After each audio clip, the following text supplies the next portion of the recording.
Tick-tock, time to rock. I'm live with the Apostate Prophet. How's everyone doing? Take a minute or two here. Make sure we are, in fact, live. I see our faces. I see our awesome, awesome faces. Oh, yeah, I see them. Awesome. How you doing, AP? Good, good. Thank you. How are you doing? Good. Tick, tick, tock. I wanted to be like Sam Shamoon right now and tell you what you already know, which was. But first we have to wait because it always takes a while until we are live. Yeah. I saw this one live chat where he says it, and then you just mock him for saying that. That was. Hey guys, tell us if the sound's okay. I can always adjust things a little later. Hey, see there?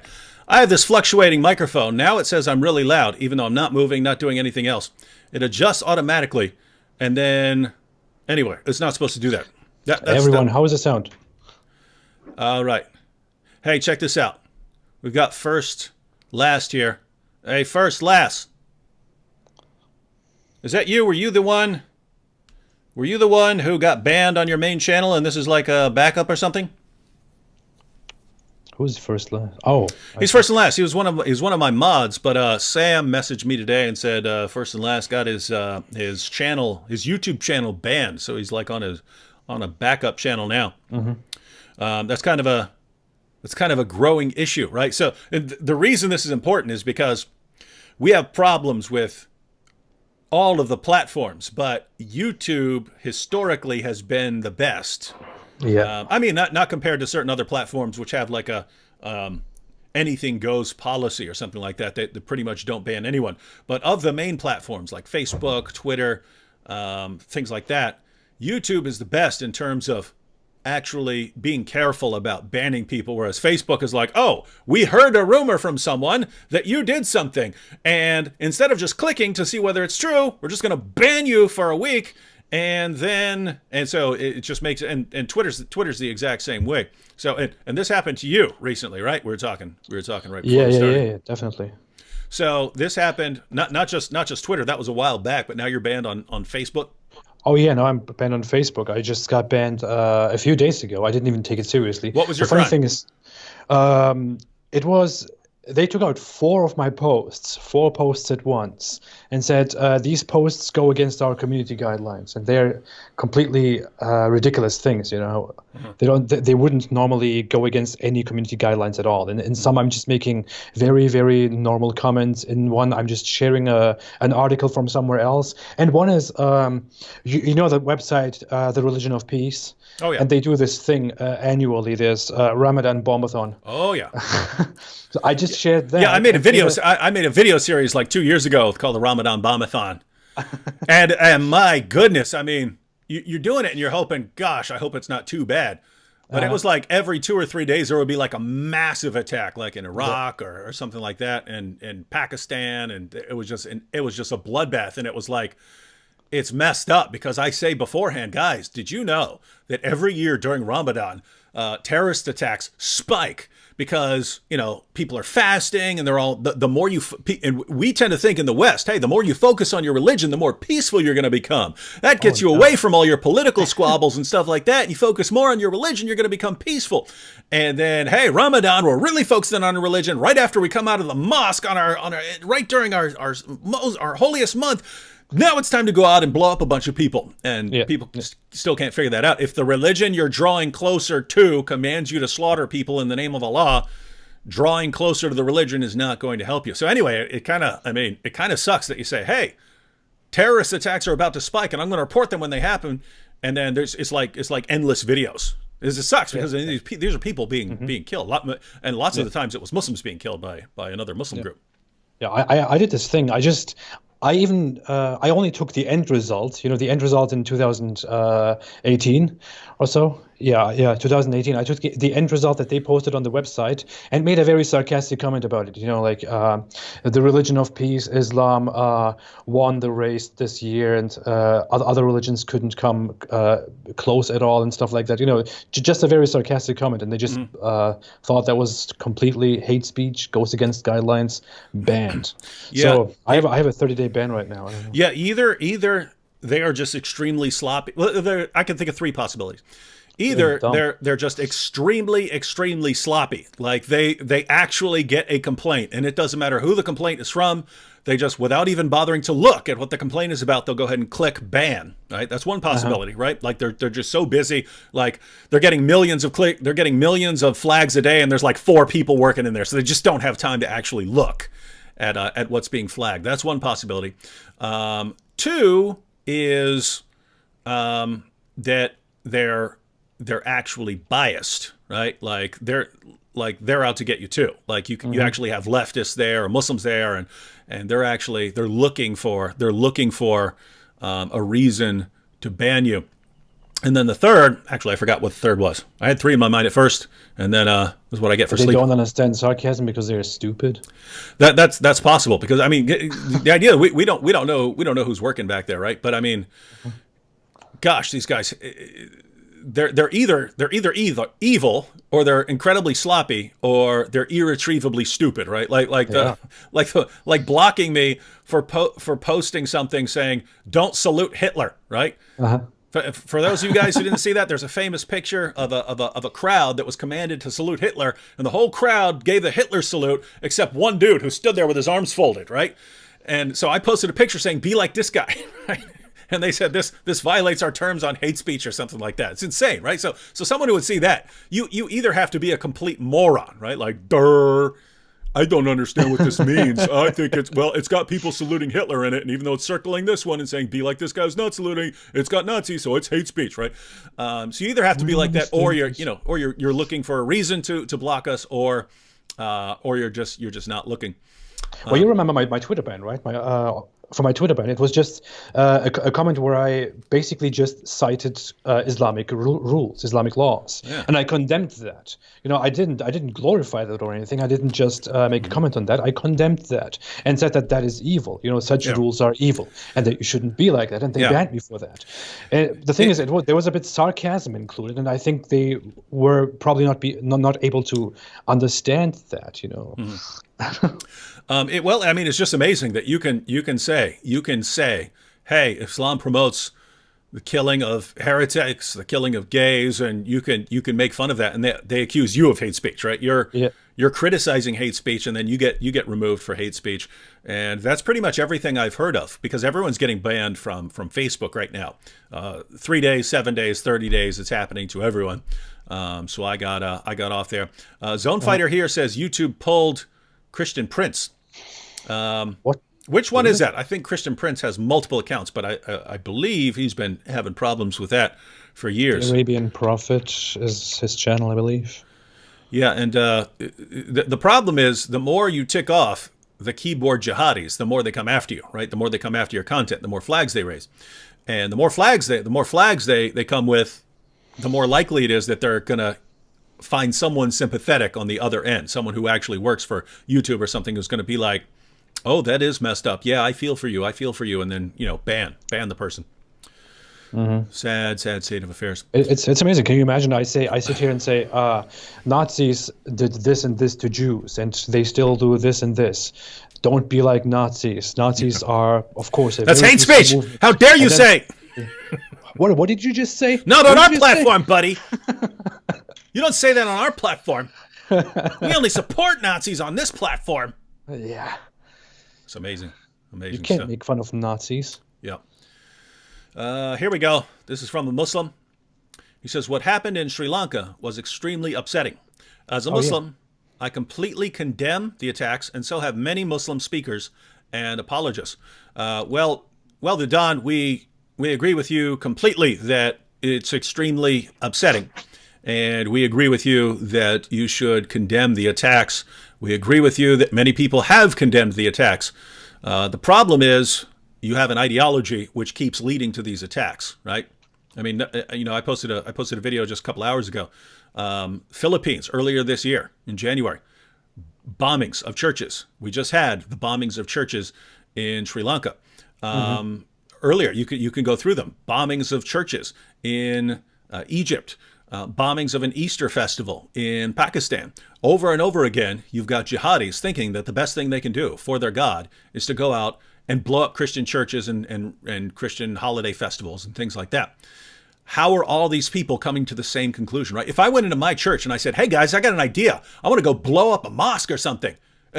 They're going to think I'm joking or something like that. And if they at all think I'm serious, they're going to call the cops on me, right? It would be hard for me to work up a big crowd to have that agrees with those ideas. And yet you have Muslims from completely different parts of the world, completely different countries, completely different areas, completely different ethnicities, and they all come to the exact same conclusions about what they're supposed to do. And why do they keep coming to those conclusions? Well, guess what? There are only two possibilities here, and then AP can share his thoughts on this. There are only two possibilities here. Either your religion actually does call for violence against unbelievers simply for being unbelievers. That's one possibility. So one possibility is Islam actually calls for this. Or two, it doesn't. It just sounds so much like it does that it keeps leading people to go out and slaughter unbelievers in the name of Allah, right? So those are the two possibilities. Either Islam actually when Allah says, fight those who do not believe in Allah. When Muhammad said, I have been commanded to fight people until they say there's no God but Allah, and Muhammad is his messenger. Either Allah and Muhammad actually mean what they say, in which case Muslims are supposed to go out fighting unbelievers in the name of Allah. Or they don't mean that, and they're just really, really bad communicators. But notice, either way, you still get the violence. If that's what Allah and Muhammad really meant, then you get the violence. If Allah and Muhammad are just really bad communicators and keep saying things that they don't really mean, well, there are still people who take them seriously, and so you still get the violence. So it's violence either way. It's still dangerous, right? No matter what, because you have these commands in Islam, you're going to keep getting the bloodshed. And so we're glad that you condemn it. We're glad that there are other Muslims and speakers who condemn these attacks, but that doesn't mean that we are going to stop coming after the ideology that either does call for these attacks or just sounds so much like it does that people still end up dying. What are your thoughts on that, AP? I don't know. I didn't follow the first part of what you were saying because I made a super chat donation. So. Oh, good. Because when you said, see, when I didn't follow what you're saying, I was like, oh crap, was I not clear? Now I have to re-say it all. But you were like, oh, okay. But you were saying you were doing something. Yeah. No, I was doing something. But why are you making a super chat donation? I don't know. I thought I fund your ministry. You don't fund mine. I said I called it a ministry. Yeah. It is a ministry. Ministry means service. So you are performing a service. Of course, it is a ministry in a way. It is. I just had to put my slogan out there. So stay away from it. What do you think of the Don here, who sounds like a seriously peaceful Muslim, and he's pointing out that he condemns the attacks, and so do many other Muslims. And I was pointing out that that's great. We're glad that he condemns it. We're glad that he condemns violence, but it doesn't change the ideology. Well, the thing is, when I discuss these verses with Muslims, with those Muslims who say that, that Islam doesn't promote violence, that aggressive action is completely forbidden in Islam, that Islam is completely for peace, and so on. When I discuss Islam with those people, they actually don't really present a response to orders like that, to orders like the one in which Muhammad says, I have been ordered to fight the people until they testify that Allah is God and I'm His messenger, whatever.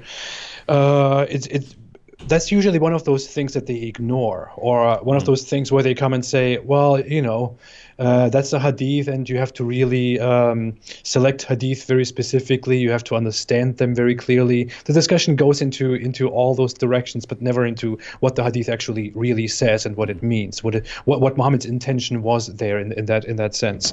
But it's funny. I had this discussion recently with a fundamentalist Muslim. I didn't have a very big discussion about it, but when it was mentioned, this specific hadith, he said publicly on Facebook or on some other platform that if this phrase was taken, and it said something like, I have been ordered to fight until everyone embraces human rights and stuff like that, then it would definitely not cause any outrage at all, because you're a biased people. When it's Islam, you say this and this, but when it's your own values, you don't do anything at all.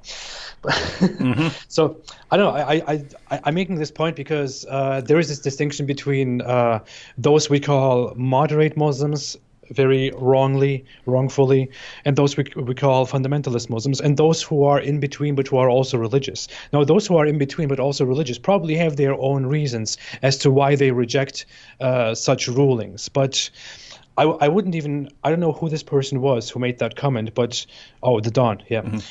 I wouldn't even think that the Don has any opinion on this specific hadith that we are talking about. I would think that he completely separates that hadith or any such hadith, any such orders, any death orders, killing orders, violent orders in Islam from actions like that, what happened in Sri Lanka 2 days ago. I would say he makes his own case as a Muslim, presenting an Islamic religion that completely orders devotion and submission to Allah and peace in the world and unity and this and all. He would also probably say that that Islam orders fighting in specific cases. But he would say that self-defense. Yeah, self-defense, of course. Because the Quran actually says in one part that Muslims should fight in self-defense, but in other parts it contradicts that completely, which they conveniently ignore, of course, or don't know about because that's not what you learn. Not in the West, anyway. Yeah, not in the West anyway. But I would be very interested to actually know what this friendly person, the Don, who's condemning of the actions in Sri Lanka, I very much appreciate what he thinks of hadiths like the one we have been talking about. You could even cite it if you have the source with you. Sahih Muslim 126 is the one I normally go with. Can actually pull it up here. Hey, wait a minute, I've got another one here. That's one of my favorite hadith. I mean, everyone should know that. Well, it's in a bunch. It's in a bunch of places. So let me just get a Sahih Muslim here. To go into my sources here. Wait, what? We're talking about the same one here, aren't we?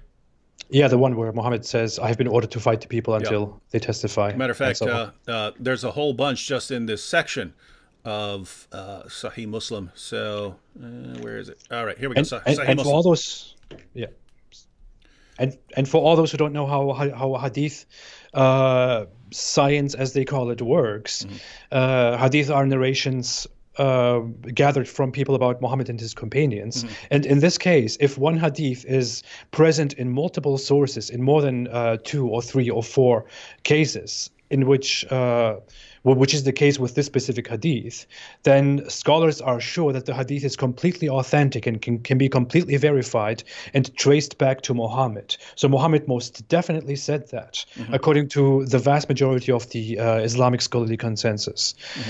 So I would really be curious about what the Don says regarding this hadith. All right, while considering action in Sri Lanka. All right, so the Don, you tell us what this means here.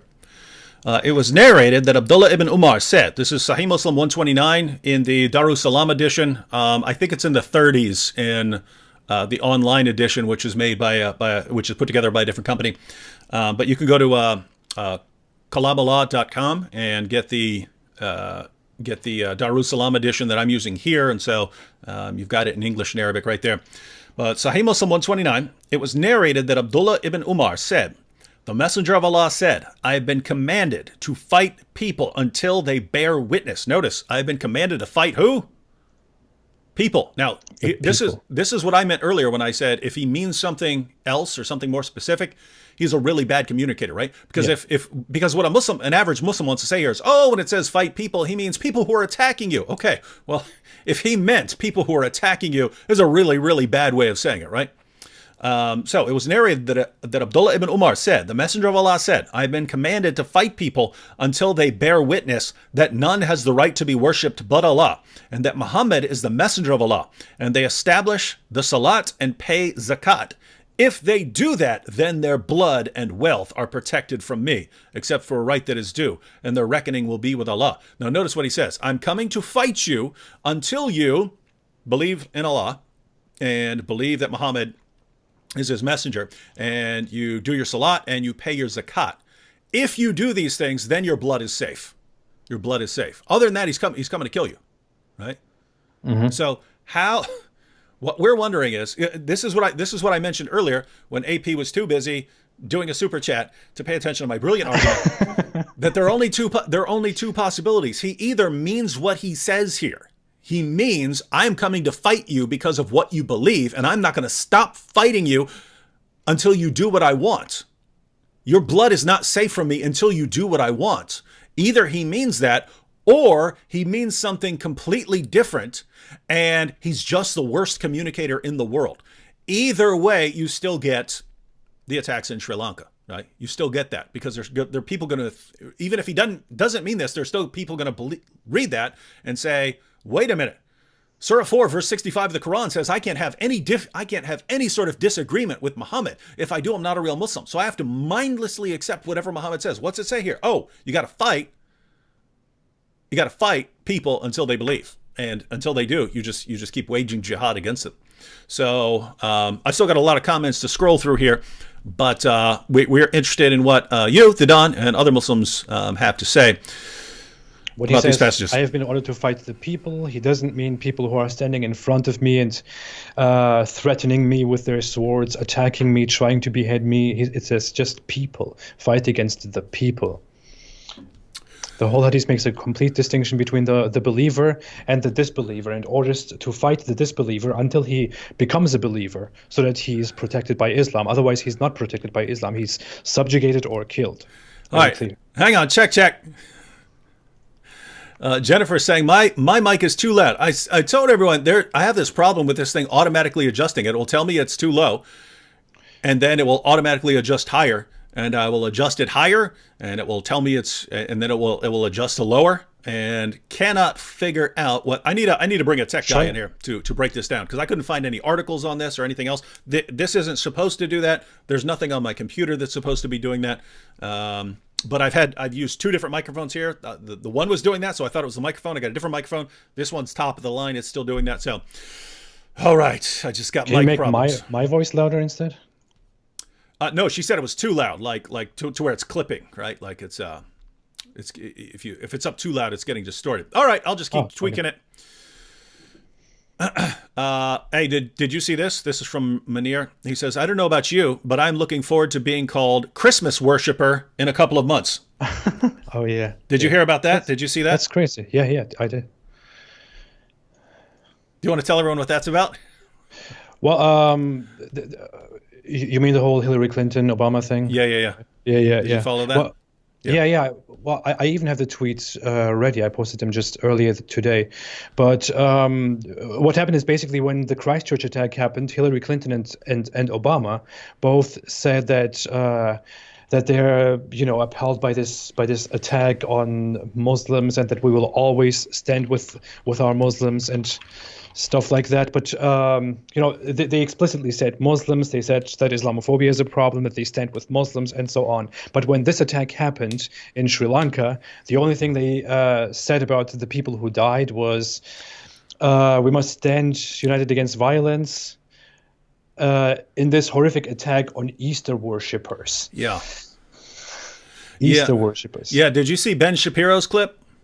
No, I didn't. Ben Shapiro was talking about that earlier. I might want to post the Ben Shapiro clip just so I can comment on it a little bit. But yeah, he basically he went through those, and he contrasted their comments, both Hillary and Barack Obama's comments about the Sri Lanka attacks with their comments about the Christchurch mosque shootings.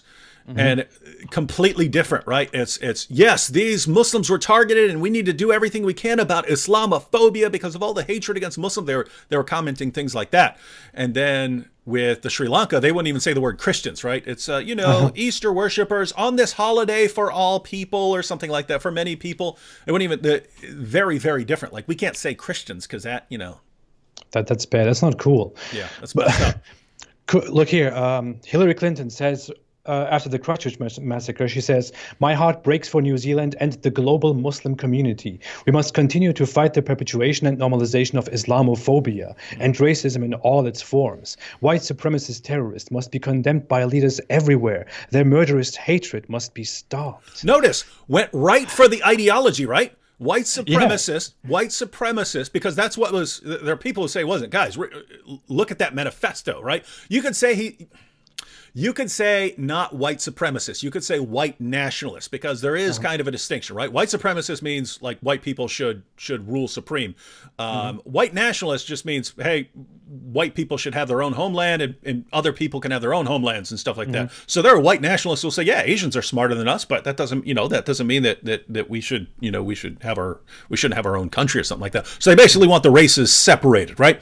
I think that's ridiculous. My wife's half Asian, but just assuming you make that distinction, notice Hillary goes directly for the ideology. Here's what he said in his manifesto. We're taking him at his word that this is his true motivation. Now you see what this ideology does. Let's attack this ideology. We need to confront this ideology wherever we find it. Globally.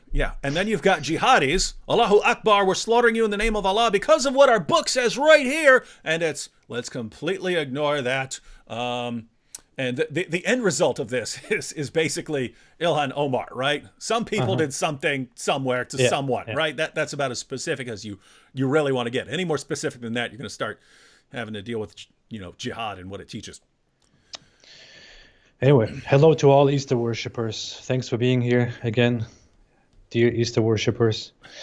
Here's the follow-up from first and last, and then we'll guys, we normally kind of just chat randomly, address comments here at the beginning because it takes a few minutes for everyone to get on, but we've got almost 2,000 people. We've got over 1,800 right now watching, so that is a huge group, and it shows that people are really concerned about the issue here because, gosh, man.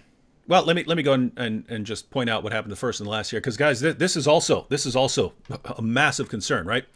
At the end of the day, I don't really care about Facebook, but I know a lot of people really love to use it, and that's like their main focus. I never cared much about Facebook or Twitter because my main focus has always been YouTube, right? So Twitter and Facebook, I just used basically to post my videos there. So the emphasis was always YouTube. So, if they start banning me, I don't really care. It's not worth my time to care much, but I keep bringing it up because there are other people who are going to be affected by this as well. And so I want to kind of speak out on their behalf. What's scary about first and last year is he got banned from YouTube. He said no warnings, no strikes, no nothing. They just out of nowhere terminated his account. And why that sucks is you've got huge channels, right? So let's say you've got mega huge channels, like let's say PewDiePie and stuff like that. Then you've got like really, really huge channels like Steven Crowder, who's in the couple of millions and stuff like that. Then you've got channels like ours, right, where we're not in the millions, but we'll be there. We're on our way to that, and we have pretty big followings right now. And then you have smaller channels, and what sucks is, if I get banned or you get banned, AP, then people notice. We have a following. We can draw attention to that. Smaller channels, they can just. It looks like YouTube is saying just, oh, okay, we don't like what you're saying, or we don't like the videos on your channel, so we're just going to ban you, and there's nothing you can do about it. Haven't violated any rules. We're not going to give you an explanation. We're just going to terminate your account. Sorry, you can't log in. And because keep in mind, they could do that to any of us, but they know that we'll be able to raise a bigger fuss about it. Not nearly enough. We can't hurt YouTube. But if they start doing that regularly to people, it will add up to hurting YouTube. But it seems they know that smaller channels, they can just get away with it, and that's scared because if that means that people who work at YouTube are starting to think like this, hey, we need to start banning people who are critical of Islam. Yeah, jihadis slaughtering people in the name of Allah all over the planet, but let's block people that criticize that. That is some scary stuff there. It is insane what's going on. Oh yeah, I still hope that YouTube will be the more reasonable platform compared to Facebook and Twitter, which just randomly bans everyone that says something wrong. But I don't know. I hope YouTube doesn't keep disappointing us here as well. I do as well. In fact, my goal in criticizing any of these channels, like people point out, like when I would criticize Facebook or I would criticize Patreon, I would get messages, you hypocrite, you're still on Facebook and you're still on Twitter and you're still on Patreon, you're complaining about them. Guys, just because I criticize something does not mean I want to be done with it, right? Right? I could tell my kids, guys, you need to start doing better on your homework. It doesn't mean, you're no longer my sons, right? You could criticize something because you want it to improve, right? With the main platforms, I criticize them because I want them to get better, right? And I hope enough people bring up the problems that the platforms get better. With that said, if they don't, I hope they start dying. But the order I hope they start dying, I hope Twitter dies and Facebook dies in that order, and then I hope YouTube notices and says, well, I don't want to go that route. And so I hope YouTube is better. So I talked with you earlier before we started the chat, but the Washington Post made a very disgusting article about the whole Sri Lanka situation. I want to come to that and ask you what you think about it. So the headline is it's currently exploding on Twitter. There is a huge ratio. People are attacking the tweet and the article itself because the headline of the article says basically analysis, Christianity under attack. And then it says Sri Lanka church bombings stoke far-right anger in the West. That's what the headline of the article says, and it goes further in the first line. It says that the attack in Sri Lanka on Sunday made some people believe that Christians and Christianity are attacked globally. But the whole article goes toward saying that this is not necessarily true, and the far right are currently using the Sri Lanka bombing because they are and pretending to be angry about it and stuff like that. It's a disgusting. Yeah, you can't genuinely be angry about 300 people being blown up as they're praying or as they're having breakfast at a hotel, right? Mm-hmm. Did you read like one of the people was I think he's from Denmark. The guy's a billionaire. He's like the biggest landholder in Scotland and the richest guy in Denmark. He was there on vacation with his wife and 4 kids, and 3 of his kids got blown up. Can you imagine that? Guys, they're coming after jihad does not discriminate, right? They'll anyone. I mean, that would suck, right? Because you think of all places that you're safe. You're in a beautiful hotel, and some guy comes in there and blows you up, and you survive, but your kids. So that's, I mean, if it's him, his wife, and 4 kids, that's 6 people. Half the family just got wiped out because some jihadi's trying to make a point. Yeah. And that is, and so think about that. You've got that situation. You've got hundreds of people, rich, poor, everyone. They all get slaughtered in the name of Allah. But if you're upset about that, it's just because you're pretending to be upset to further your political agendas. You know what I really think? Sometimes, AP, yep. People accuse you of thinking in a certain way because that's the way they think, right? That's the kind of thinking that they're familiar with, right? Yeah. Like all the times I'll get from Muslims, oh, he's lying about this, he's lying about that, back when I used to post, I get comments all the time from people leaving Islam and either becoming atheists or agnostics or something like this, or converting to Christianity. And I used to like post those. I put them together and post them. And people would say, "You're making these up. David is making fake accounts to post all these fake stories." And so it's like, to me, that says, okay, so you think I'm making up fake stories? Like I sit around in my spare time and I make fake accounts so that I can claim that all these people are leaving Islam, and I have to make fake accounts to do this. To me, that sounds like that's probably what your community is doing. Mm-hmm. And so you think that other people are doing that. And with people saying, oh, far right people who pretend that they're concerned about people being slaughtered in the name of Allah, it's just for political reasons. That makes me think that when there's an attack, let's say on, the Christchurch Mosque, and they get outraged, that they're pretending for their political ends to be outraged by this, that they pretend to get outraged over the right things, so that then when they see other people getting outraged, they think, oh, he must be doing the same thing we're doing. Now I can call them out for that. I've been thinking that for a while. I think there is even in psychology and sociology, there's even a term for that. I believe. I don't know if anyone knows. They can maybe tell us that. But I think that there is even a term for that. That many people who fiercely criticize and attack specific other people, usually attack them based on their own behavior that they find in other people. Like basically goes in the direction of what you just were trying to say. When a Muslim accuses you of whatever you are doing, not all of them, but certain types of them do that because they do the exact same thing and they think that you are doing what they are doing. But they are mostly not even aware of that. Yeah. Yep. I can ask my wife. I think there is a term for that. I don't know. My wife has a degree in psychology. I can ask her. I think I read about that like I don't know, a decade ago. Yeah, this is something M. Malik said. Since I'm Egyptian and it happens all the time on our holidays, I'm so used to it.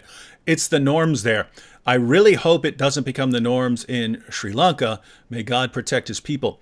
Have you noticed this problem, that the attacks start becoming normal and then the response diminishes each time? Like, I remember the biggest, most epic protest that I ever went to. I would just go. I wouldn't go to participate. I would just go to record and post videos. But this video's got to be still somewhere on my channel. But years ago. But there was and Melek here, you would remember this since you're Egyptian. But it was one of the I think it was the Coptic Christmas attack from years ago, where I think 8 people got shot. And I heard that cops were having a rally in New York City. And so I went down there, and there must have been 15, 20,000. I didn't know there were that many cops in the country, but I mean, it was just people as far as you could see. And this is back in the days when me and Sam did a show called Jesus or Muhammad. And I showed up, and I just thought I was going to walk around recording and stuff. And as soon as I got there, people turned around and they go, "We love you!" And they started coming up to me and stuff. So, but it was just, there was that level of response, right? And people are shouting, "Obama, Obama, where are you? Where are you when we're suffering? If someone else is, if this were Muslims, you would be there. Why aren't you helping us?" And it was huge. It was right out in front of the United Nations building, but it spilled all the way across the street, all the way up the hill, all the way around monuments. There were people everywhere. But guess what? The attacks didn't stop. And next year, you go to another rally, and there's way fewer people there. And the next year, there are more attacks on a religious holiday, and far fewer people there. And then the rallies just stop, right? I mean, It seems like the outrage should be building, but it just seems like people get used to the attacks. You get used to the attack. And so what's being said here is, in Egypt, there's no longer the same level of outrage over the attacks because we're just used to it. We're used to being attacked on holidays and stuff like this. We hope it doesn't happen this way in Sri Lanka, that, right now there's outrage, but if you don't get these guys, if you don't get all of these guys and you don't stop this movement, you're gonna keep having the same thing. Yeah, well, there are several countries, like Egypt is one of them. In Sudan, things happen frequently. Nigeria is one of them. I believe in the Philippines, it happens quite frequently. There are some countries, Pakistan is one of them, where attacks have been happening forever and ever. They keep happening, and sometimes there is just a year of silence, a year of nothing going on. But then again, an attack on a church happens, or on a gathering of Christians happens. Dozens of people die, 100 people die, more than 200 people die, and the world just starts ignoring that because it has been happening forever, and it just didn't end. And yeah, I just basically said the same thing you said, but let's hope it doesn't come to that in Sri Lanka. Salmon Player here says, "David, but if you say let's start a crusade against Muslims, all Christians would join you." Notice what he just said. He said all Christians are ready to go on a killing spree of Muslims. Yeah. Could you imagine if I said that about Muslims? All Muslims are ready to kill as soon as you tell them. I'd get banned. But this is the Muslim apologists who are here defending Islam. All Christians are ready. All Christians are waiting. All Christians are waiting to go on a killing spree. You just have to call them. Bull. I could go up to every Christian I know and say, let's go on a crusade. Every last one of them is going to think that I've finally gone off the deep end. They're going to say, David, you got to go back. You got to go back to the mental hospital. That's what I would think. All right. So, gosh, I'm like a quarter of the way scrolling down through these comments. I gotta find a way to do this way more quickly. So AP, what do you think needs to be done here? Right. I'm assuming you're not for going out and slaughtering people. No, but no. in places like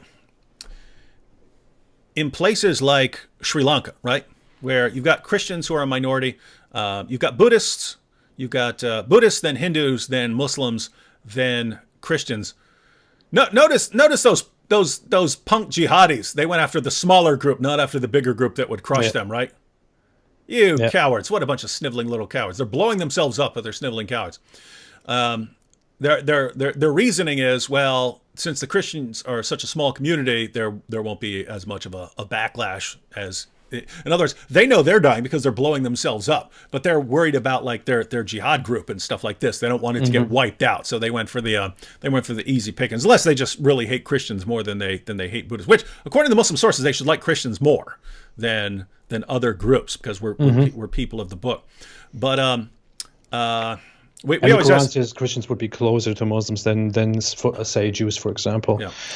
But they don't really follow that. Yeah. So we're the closest. We're the closest to Muslims. It's not true, but that's what the Quran says. Yeah. So here's what you have. You have this all over the world, and now it seems like it could spring up anywhere.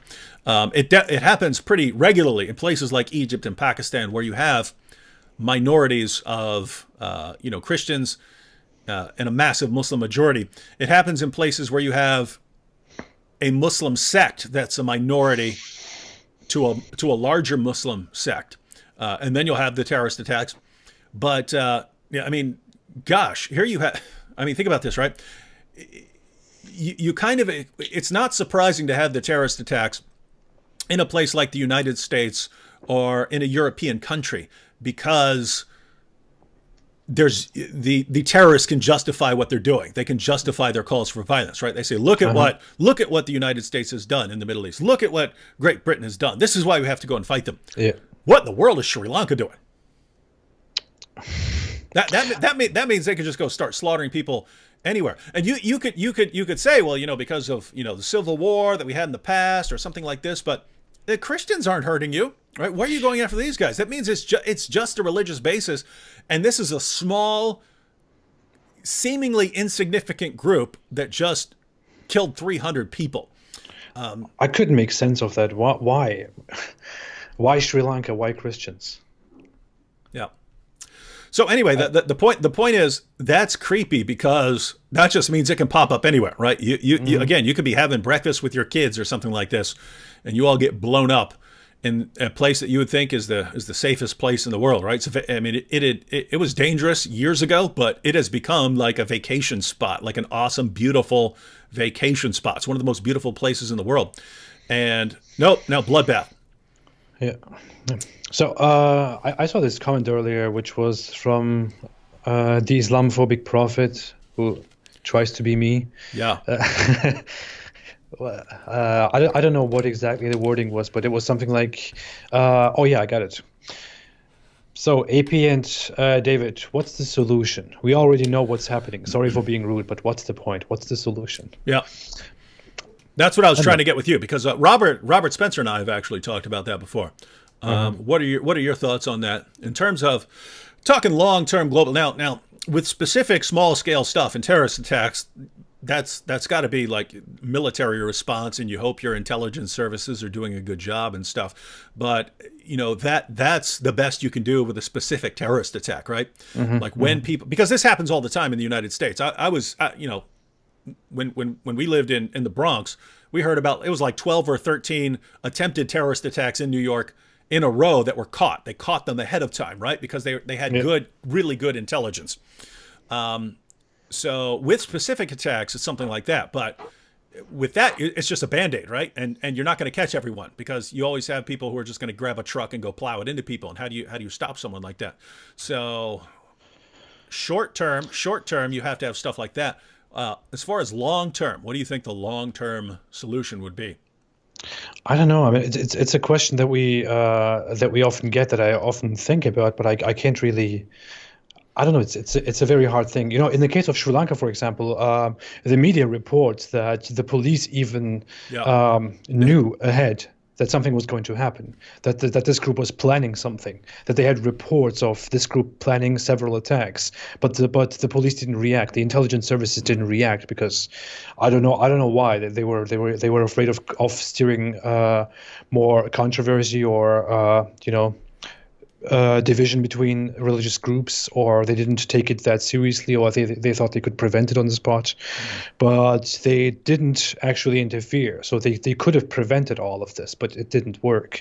But in other countries, like I don't know, just until last year, it happened for several years. So many attacks happened in the UK, for example.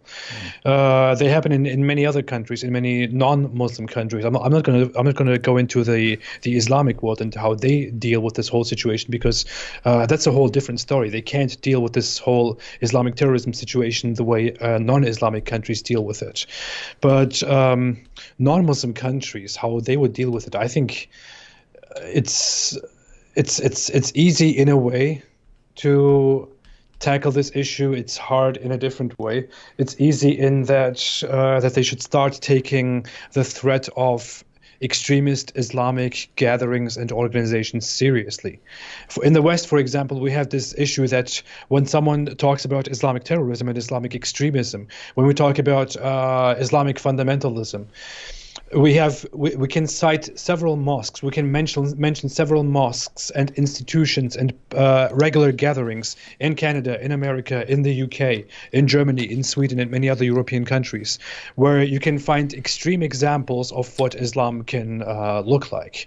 Where imams like that Pakistani imam in the UK, who recently was in prison for several years. You can find gatherings and mosques like that where they really actively preach that jihad is a great thing, that you can have sex slaves, that Islam allows sex slaves, that Islam allows to eventually beat the infidel and to spread Islam to the entire world one way or another. You have these organizations, and intelligence services, the government, and the people know about these organizations. They know about these mosques. They know that they exist, but they don't take it seriously because they think if we react to these issues, then this will just steer controversy, and we will just get into talks about Islamophobia and discrimination and whatever. So we should probably not act on these people. We should just surveil them. We should just keep them under our radars, but not do anything against them in the beginning. After a terrorist attack happens, they all start saying, well, we are shocked. We have no idea how this happened, no idea how it came to this. But they just need to start taking things seriously. But in order for that to happen, in order for government and intelligence services and the police to actually firmly control these organizations, firmly monitor these movements and stop them before they can start anything, people need to stop apologizing for Islam. People need to stop protecting Islamic groups. They need to stop saying that all these talks about Islam and violent Islam and Islamic killing orders and Islamic jihadi groups were all a result of far-right racists and white supremacists and radical Christians, whatever that means. People need to just stop that, and I think that's why we are here. We are still not able as nations to get there, to start actually targeting these groups and taking things under control. But that's why you, David, and I are here and try to inform people as much as possible about what Islam is, about how Islamic groups act, about their vision of the future, about how they believe that in the future, before the day of judgment, they will fight and kill the last Jew that they find. Until even trees and rocks will say to the Muslim, "Oh Muslim, there is a Jew behind me. Come and kill him. Just only one tree will protect him." That's what the vast majority of Muslims believe in. That's a completely authentic narration. The vast majority of Muslims, even the most regular Muslims, believe in that. They believe that this will happen. So how do you think more religious groups and more active groups, more activist groups, act in that regard? What do you think they think about Jews? People need to realize that, and you and I think that's why we have an important job to tell people about what Islam is, about what Islam preaches, what Islam says, what the Quran teaches, what the Hadith say, so that every last person, that even the last person here in the West can know what Islam is about, so that they stop getting in the way of preventing terrorist attacks. Yeah, you started off totally different from what I was thinking in terms of, talking about, surveilling mosques and stuff, but you ended up exactly where I was going, right? Yeah. Stop protecting Islam, right? If you want to say, hey, don't go killing Muslims and stuff like that, by all means, I want people to protect Muslims who have nothing to do with terrorism, right? I don't want people targeting them and going after them. But it's weird because in the West, historically, we have an understanding that there is a distinction between the person who has rights, things like that, and an ideology which has no rights. It doesn't have feelings. It doesn't get protected and so on. So we have this idea of free speech that you can go ahead and bless. You can't hurt the person. You can't attack the person, but you can criticize the ideology. The ideology has no rights. In Islam, no, you're they're sort of one and the same. So a person believes in Christianity, therefore you can go and attack the person because of the ideology. So they have that same idea that, oh, you're criticizing Islam, therefore you're calling for violence against us because that's how things are in our religion. It sort of doesn't mean they're thinking through that process. It's just built into their thinking that if you're going after Islam, that means you want us dead, you want us to be killed or something like that, because that's how things are. That's just the Islamic way of thinking. But people in the West, especially, the media and politicians and Hollywood, they've bought into the same idea, which is a ridiculous idea that we don't apply in any other way. That they think if you're criticizing Islam, if you're criticizing the Quran, if you're criticizing Muhammad, it's because you hate Muslims and want them to die. And so anytime you speak out against Islam, even if it's talking about the glorious day when you'll be able to slaughter all Jews or something like that, and you're criticizing that, or you're criticizing wife beating or jihad or any of these things, you're criticizing things that if they were in a right frame of mind, they would say, of course you have to criticize those things. You'd be insane if you didn't criticize those things. But Muslim groups have convinced Westerners in positions of power to adopt that same view, that when we criticize these passages in the Quran, in the Hadith, it's because we hate Muslims and so on. And so if they get rid of that idea, and if people who don't know anything about Islam just shut up, right? Because, I mean, it doesn't happen as much anymore, but like 5, 6, 7, 8 years ago, every time there was a terrorist attack, every Western politician and journalist was suddenly an expert on Islam, and they would get up to the podium. Obama, everyone else would get up and say, no, let me tell you what real Islam teaches. And who are you? You're reading a speech that was written by some other guy, right? Yeah. Usually, a Muslim who wrote that for you.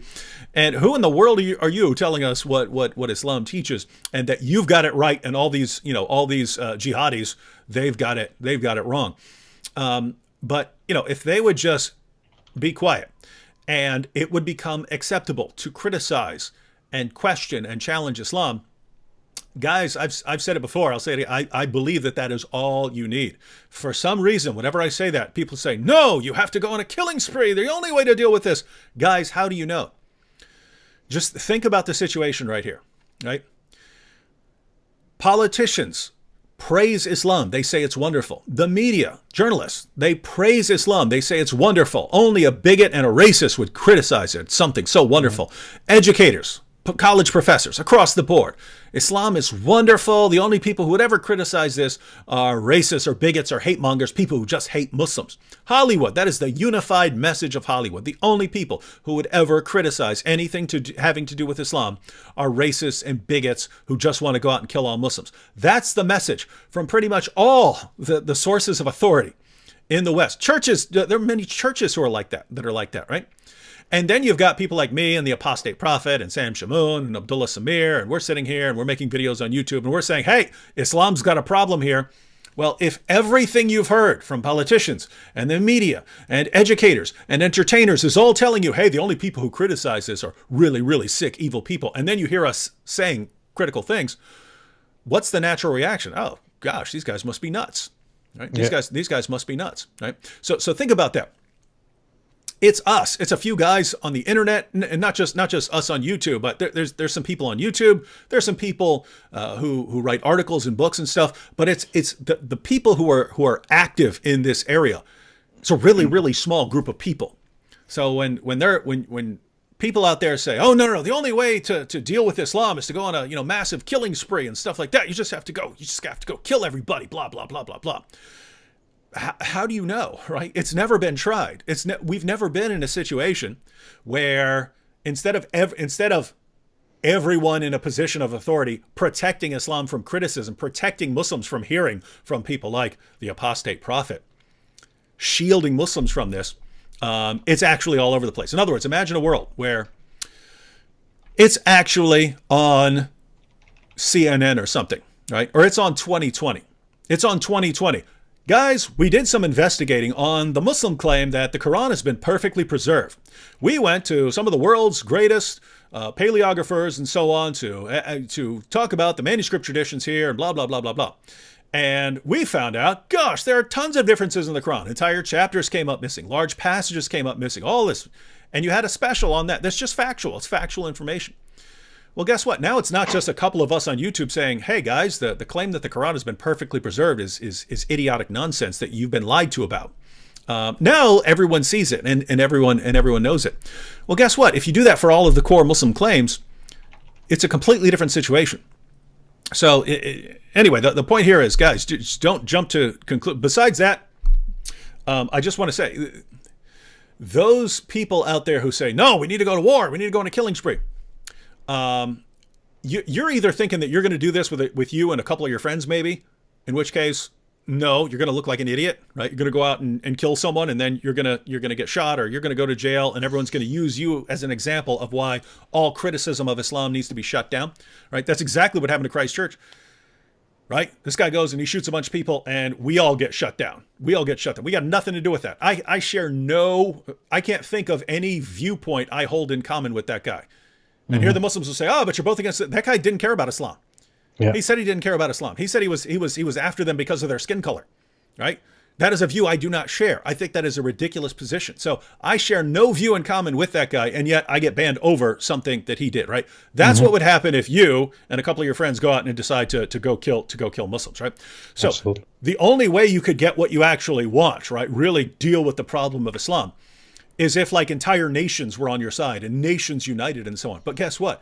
If you had that kind of power and that kind of influence that all these nations are going to unite, you don't need to go on a killing spree.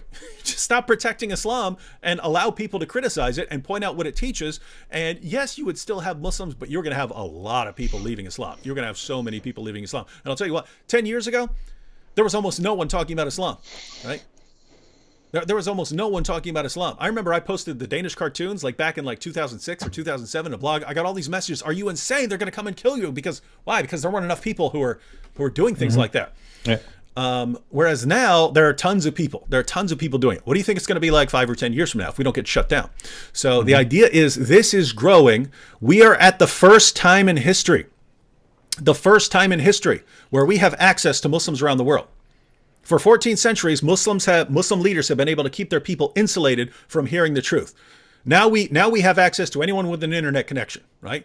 In other words, back in Saudi Arabia, for 14 centuries, you couldn't go talk to people in Saudi Arabia. You were going to get your head chopped off. Yeah. Now we can talk to people in Saudi Arabia through the internet. We can talk to someone in Saudi Arabia right now on our cell phones by going on some social media site or something like that, right? So this is the first time we've ever been able to reach people like that. And it's the first time in history where we have open access to their most trusted sources, right? You go back to even the 70s. You got some copies, you got some translations of the Quran. You don't have the rest of the Muslim sources. You don't have the information. You can't respond to what people are saying. So we are the first generation in history with the tools to intellectually destroy Islam. And you got people saying, "No, skip that part, just go on a killing spree." Are you morons? Are you morons? Why would you not want to try that? We have everything. It's been thrown into our hands. Guys, if you want to refute Islam, here's everything you need. Open access to Muslims in every country in the world and all the sources you need to completely destroy Islam. And people are going, "No, what? Is it too much work? Is it too much work for you? You'd rather have billions of people dying in an epic global bloodbath than have to sit down and read? Come on, guys.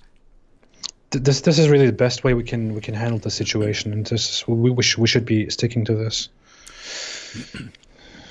Yeah. So I want and anyway, just you need to talk because I just talked for like 10 minutes straight. But I just wanted to add while you're there. So think about someone like the apostate prophet. He leaves Islam, right?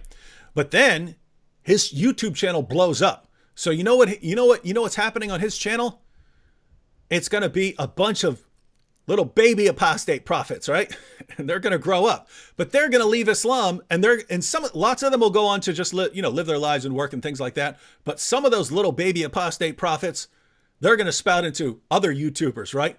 Pretty soon, they're going to be everywhere, right? The critics are going to be everywhere, and once there are critics everywhere, and especially tons of former Muslims everywhere. They're everywhere now. You can't walk 5 feet without running into a former Muslim now. 10 years ago, the claim was no one has ever left Islam in the history of Islam.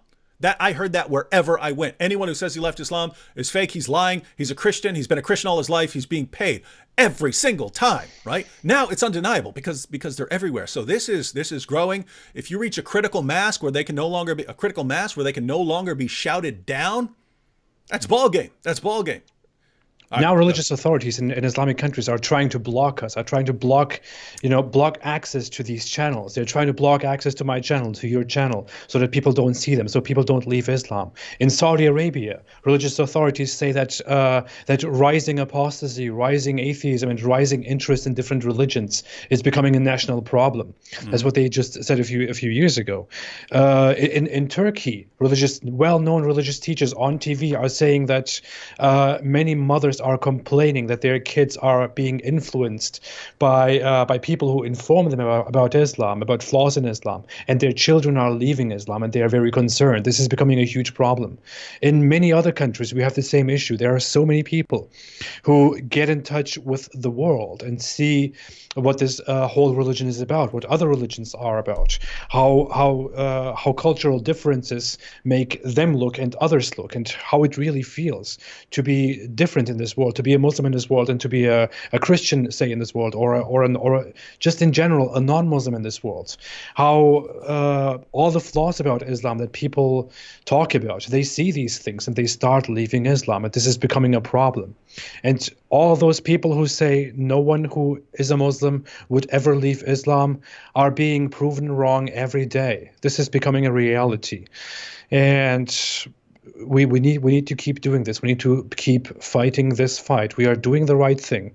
We are informing people. We are not trying to attack anyone, to persecute anyone, to discriminate anyone, or to go into a global crusade or a bloodbath or anything. If we do it this way, it will be just the right way. If we do it in any other way, it has never worked in history. I want to touch two things that you said before, by the way. You put it very nicely when you said that when Islamic apologists in the West, accuse us of being hateful and racist and whatever because we criticize Islam, that they think we are doing what they are doing, that we are trying to act toward Muslims and Islam how they are acting toward non-Muslims. That's a very, very interesting way to put it, because all those who left Islam, or all those who have spent some time in the Islamic world, probably know how the media looks in the Islamic world. Even in the most moderate, as we call it, the most moderate Muslim country, like Turkey, for example. I'm from Turkey. I lived in Turkey for over 10 years after Germany. And in Turkey, for example, it's completely normal in the media, on TV, during the middle of the day or in the evening when everyone is at home, on the news, on TV, to bash Christians and bash Jews and insult people of different religious groups, basically just to slander them. It's totally normal for multiple organizations within the country, very well-known organizations, to publish magazines in which they talk so much garbage about Christians, and in which they glorify future jihads, future global jihads against the unbelievers, and in which they promise that the whole world will come under the umbrella of Islam in the future. Such things are completely normal. When they reject Christianity and Judaism and other religions, when they reject anything other than Islam, they actually do it completely. They become very hostile, and they express that very clearly, very explicitly, and they are afraid that in the West, if they allow this whole criticism of Islam to happen, or all this pointing at how specific Muslim groups act, if they allow all this to happen, that they will also be treated the same way they treat minorities in their countries, and they don't want that, of course. They need to prevent that, and the only way to prevent that for them is to ask for us to be censored and to be shut down and to be locked up and to be fined and whatever. But they won't get there. They won't get there. Yeah. So, guys, the recent waves in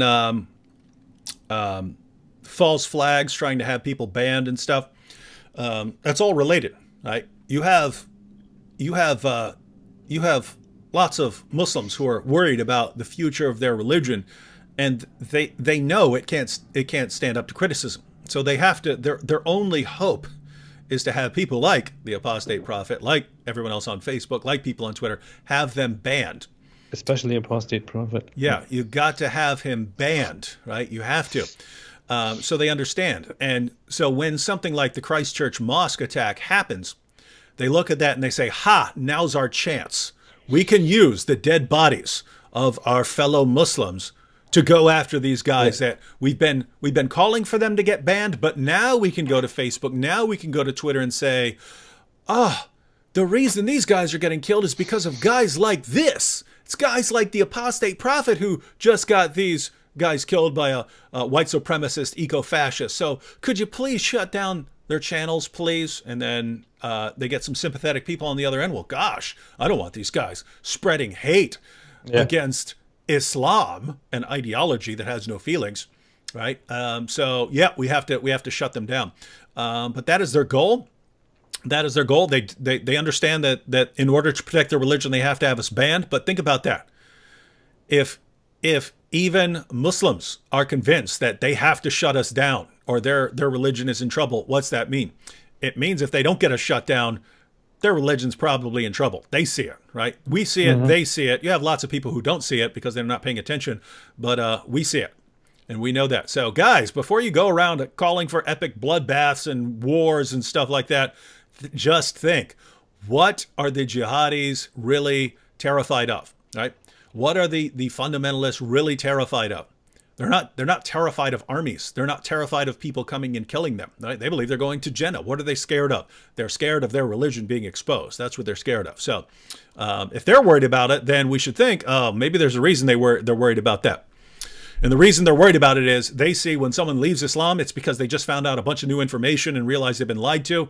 And if you get enough of those people, if you get enough former Muslims saying, guys, what these guys have been telling us all our lives about scientific miracles in the Quran and about the perfect preservation of the Quran and about Muhammad being the greatest moral example who's ever lived, it's all nonsense. Look, it's all right here. If you get enough people like that, you can't silence them. If it's 3, 4, 5, 10 guys, you can silence them. If it's 1,000, 2,000, 10,000, 20,000, you can't stop them. You can't stop them. They know that. So they're in desperation mode right now. Desperation mode. Absolutely. Here's a German question for you. German? Where? M. Maimonides says, Hallo, Rizwan, warum gibt es in Deutschland keinen Islamkritik-YouTuber wie dich? And I haven't taken German since 2004, I think. Looks like hello, Ridvan. Why is there no Islam critic on YouTube like you in Germany? Is that absolutely? Is that close enough? Okay. That's totally correct. Totally right. You got this. That's amazing. All right, now so, I'll respond in German. Hallo, Maimonides. Go on. Es gibt kein... No, okay, go ahead. Do you want me to answer in German? No, I'll English. I don't know. I get this question a lot. I have actually started a German channel. I don't know. Everyone who is here, everyone who speaks German, I called it Der abtrünnige Prophet. I wanted it to be distinct from the English one, so I just gave it a German one. I'm still not sure about the title of that, but anyway, I made videos there, 2 videos before, and that was After my last video, I said in the in the following weeks I would start making more videos, but I said that 5 months ago. So I don't know what I'm going to do with that, but I actually really want to go on and do that, because I know that there is a lack of critics of Islam in Germany, that people are looking for that. Because the problem is also in countries like Germany, ex-Muslims, people who leave Islam, don't dare to criticize Islam. For two reasons. Not only because it's dangerous, not only because there are so many people around who would come and beat them up or kill them, which is probably not that big of a threat. I don't think that really frequently happens, but they would probably be beaten up, harassed, whatever. They would also be attacked by the government, harassed by the government. But the actual problem is that people in Germany, ex-Muslims in Germany who leave Islam, many of them have so many Muslims around them. Many of them still live around their Muslim families and Muslim relatives and Muslim friends and this and that. And usually, if you come from a Muslim background, you have very close relationship ties. You have very close, very close ties with your families and your relatives. And in that state, many Muslims don't want to go out and start criticizing Islam, because in that case, they would start, their relatives would start distancing themselves from these people, and they don't want that. I use so many words, but what I'm just saying is that many Muslims don't want to. Many ex-Muslims don't want to do that because they don't want to cut ties with their families and relatives. I wouldn't care about my family and relative ties. I would just go ahead and criticize Islam. That's why I'm doing it like this. But I'm not in Germany. I'm in America. But I will probably go ahead and start doing this in German as well. I don't know. Hopefully. And for you, check. For you, Germans, I understand that there are people in the world who, they have considerations of family. In some places in the world, they have, considerations of, safety. If you're like that, keep in mind, you can also respond to Islam. Just don't put your picture up there, right? Mm-hmm. Just put a little cartoon up there. Put a little Apostate Prophet cartoon up there, and just you do voiceover. Yeah. Yeah. Or you could go ahead and be like the Masked Arab, for example. Mm-hmm. He does it without ever showing his face. No one knows what he looks like. But he has had a great channel. He stopped making videos for a while. Mm-hmm. I don't know, but you could always do it like that. So everyone who wants to get into this, who wants to help us criticize Islam, who wants to show what Islam really is, anyone who thinks I can do that and I want to do that, please go out there, do that, help us, and I would happily help and promote everyone who chooses to do something like that. Yep.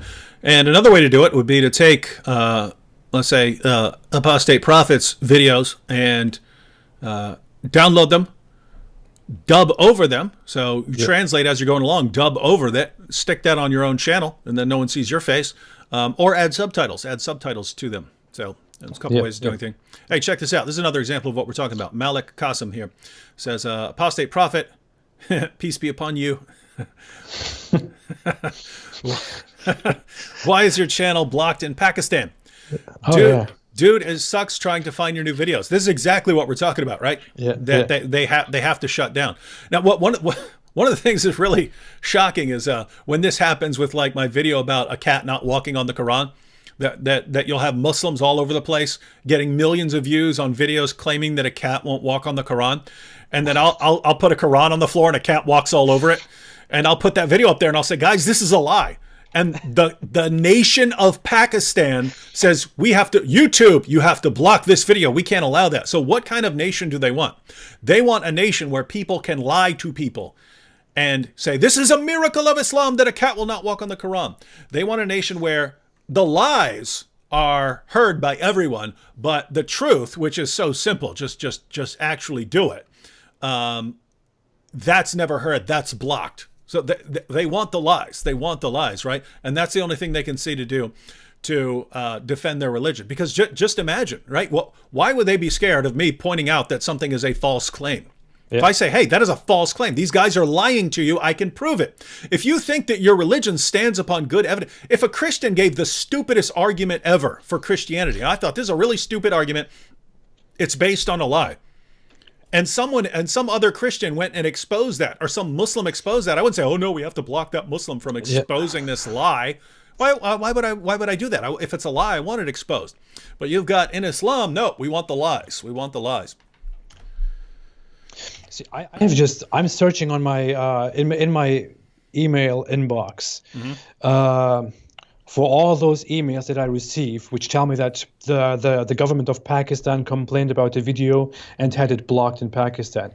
I see so far about 30 notifications. 30 of my videos have been blocked in Pakistan. Can you just imagine that the country Pakistan blocked access to my channel? Yeah. So they really blocked access to my channel. Any regular person who is in Pakistan and who wants to come on my channel will see that this channel is not available, or your connection is not all right, or whatever they see. They have to use a VPN. They have to pretend they are somewhere else in order to reach my channel. On top of that, on top of making such a block, they also complain to YouTube, the government, and block 30 of my videos.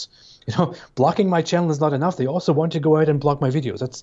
That's crazy. What kind of nation is that? Seriously, I mean, if there are viewers from Pakistan, I'm very sorry, but seriously, what kind of nation is that? Mm-hmm. What kind of nation is that? Is anyone proud of that? No, you've got people who work for the government of Pakistan who sit around trying to figure out how to block all our videos and block all our channels and stuff like that.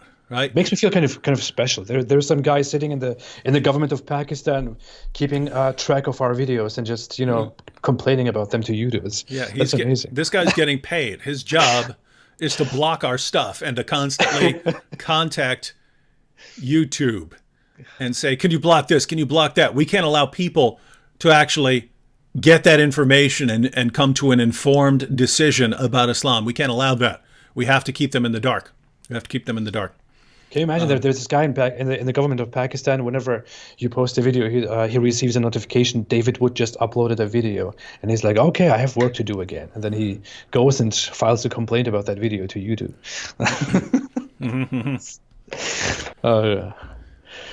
That's a very great job. I wish I had such a job.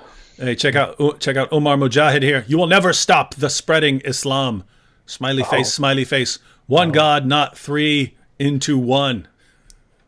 You'll never stop. Guy, Umar, why do so many people on your side have to silence anyone who disagrees with them?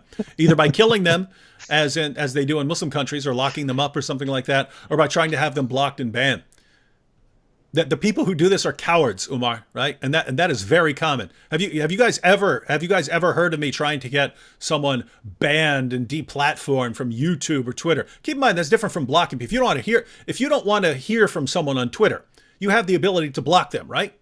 Right? You don't have to listen. If you don't like someone, then you don't have to listen to them. Yeah. But what will do? Oh, I don't want anyone to hear what this person has to say. I want to have him get deplatformed because he's talking about Islam's most trusted sources. Dude, if you think nothing can stop Islam, why are you trying so hard to stop information from being spread? Right?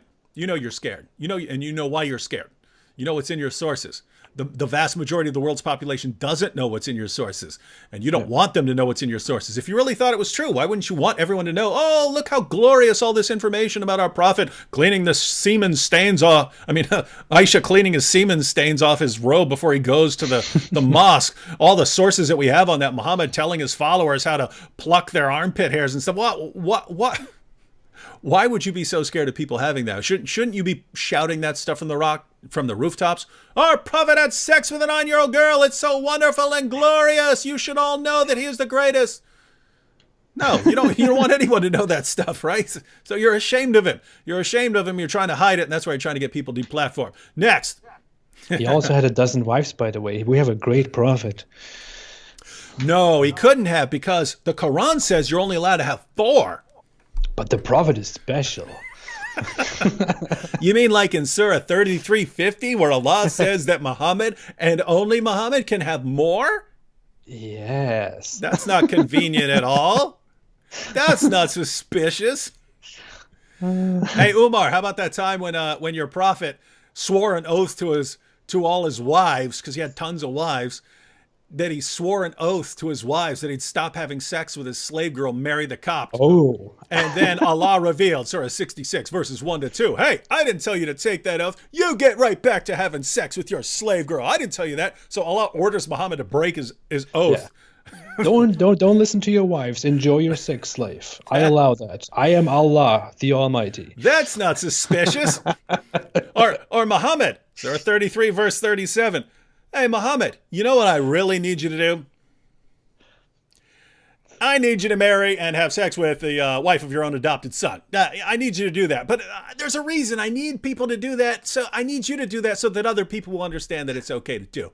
In case they were wondering about whether they should be marrying the wives with their own adopted sons. In case they were wondering, this is a huge moral problem for people around the world. People for centuries have been wondering about that. Do I or do I not marry the wife of my own adopted son? Because my gut's telling me no, but I don't know. I need wisdom from Allah. Finally, Allah reveals it to Muhammad by ordering him to take the wife of his own adopted son. This is your prophet, right? This is the stuff you want to shout from the rooftops? Come on, dude. You know why you're scared. That is great. Yeah.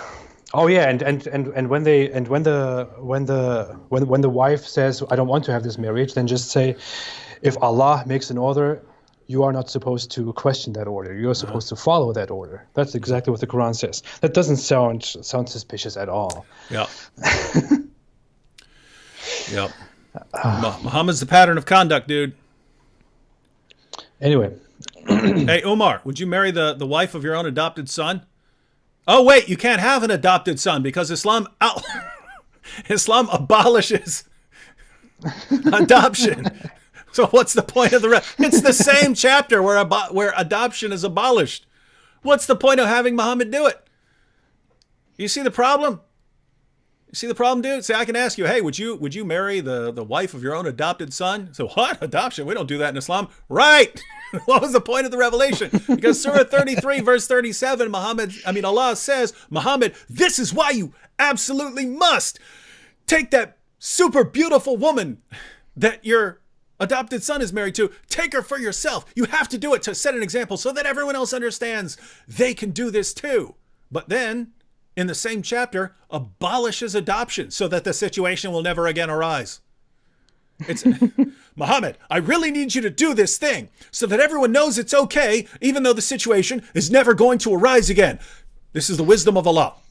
This is what you have to marry her. You have to do this. Otherwise, they won't understand. I will strike you with light. I will sever your aorta, Muhammad, if you do not marry that woman.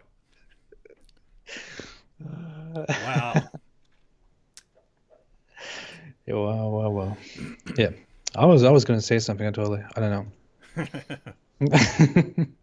I'm scrolling through the comments. Man, there's tons of comments. Every time I read one, all of a sudden there's like 400 more. That was awesome. Now you see, I should point out stuff like this. Because people post stupid stuff like this. It's turn to show the Muslim now. They can be attacked too. No, it's not. And you can tell that the name it's here, not. Khan, is from a different part. But no, you don't do that. You refute it. Islam it's like made of paper, right? You can just poke holes in it like that. Pop, pop, pop, pop, pop, pop, pop. You can do it like that. But I brought this up earlier for a reason. There are people who, I don't want to have to actually sit down and read the hadith and refute it. That sounds too much like work. So I'll just spend all my time advocating for violence. And all the time you're sitting there advocating for violence, you could have learned some Quran verses and actually exposed Islam. If you say, no, I'm going to teach Muslims that they can be attacked too, guess what? You did not help your cause. You just massively hurt your cause because your violent attack will be used to shut down what actually is the solution, namely refuting Islam, right? It will be used to silence people on Facebook, on YouTube, on everything else. So guys, start thinking like people who aren't complete morons. And I just want to say that is a moronic thing to say. I'm going to go teach Muslims they can be attacked. Come on. Yeah. You could read this. This is as small as the Quran can get, or even smaller than that. It's very thin. It's because there is not much content in this. It's a completely stupid book, but you could just sit here and for several hours read this. It would take you 2 days max if you really read it through. Although it's very, very agonizing, extremely painful Absolutely. to read this book through. It took me years of trying to actually read that. It is so painful. I would actually rather read a phone book from beginning to end backwards than read the Quran. Keep in mind, I force myself to, but it is so horrible. And then as you're reading it, it's making all these claims about being so great. And it's like, what are you talking about? This is awful. It was, what's his name? Antony Flew.